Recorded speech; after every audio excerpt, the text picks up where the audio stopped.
వాస్తును మనం పాటించాలా? పాటించకపోతే ఏమవుతుంది? అప్పుడు అసలు వాస్తు అనేది లేదు. చాలా పురాతనమైన శాస్త్రం, మనం కనిపెట్టింది కాదు. వాస్తు శాస్త్రం ఏంటి అంటే పంచభూతాల్లో ఒక బ్యాలెన్స్ క్రియేట్ చేయడం. మీరు వాస్తును ఇది ఒక యూనివర్సల్ సైన్స్ గా తీసుకొచ్చే ప్రయత్నం చేశారు.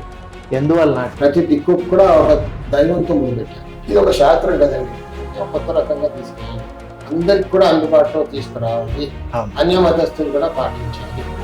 మరి పాత వాస్తుకు ఇప్పటి వాస్తుకు ఏదైనా తేడా ఉందండి? మనం పాటించే వాస్తు 91%. వాస్తు శాస్త్రంలో చూసేటి ఎన్నో ఉన్నాయి, జాగ్రత్తలు తీసుకోవాల్సింది. ఇగ్నోరెన్స్ ఇస్ బ్లిస్, తెలియకపోవడమే ఉత్తమం. మీరు 40 సంవత్సరాల క్రితమే వాస్తు అనేటువంటి ఫీల్డ్లోకి ఎంటర్ అయ్యారు కదా, మరి ఆ టైంలో ఎలా ఉండింది?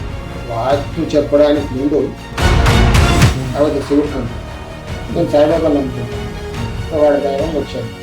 దీంట్లో రావడానికి మా ఆవిడే కాదు. షిరిడి సాయిబాబా గారు ఎలా ప్రవేశించారు? ఎప్పటి నుంచి మీరు ఆరాధిస్తారు? ఈశాన్యంలో దోషం ఉంటే దరిద్రమే. అది దరిద్రాన్ని నేను అన్వయించాను. రేపు ఎలా ఈ 40 సంవత్సరాల ప్రస్థానంలో మీరు ఒక అద్భుతమైనటువంటి ఒక గ్రంథాన్ని కూడా రాశారు. నేను లక్ష్మణ్ విష్ణు. వాస్తు దేనికి జీవితాలు బాగుపడడానికి కదా, సడన్గా స్ట్రైక్ అయింది కార్పొరేట్. ఇప్పుడు గవర్నమెంటల్ స్కీమ్స్ కొన్ని ఉంటాయండి, వాటి ద్వారా ఇళ్ళు కట్టివ్వటం, మరి అట్లా కట్టించినటువంటి ఇళ్లలో కూడా వేలాది మందిగా వీళ్ళంతా చేరి ఉంటున్నారు. వాస్తు అనేది నిజంగా పాటిస్తున్నారు? అన్నట్టు ఆన్సర్. వాస్తు బాగాలేదు, కొనలేదు అనుకోండి, ఇది ఇన్వెస్ట్మెంట్ పెట్టి ఎందుకు కట్టారు?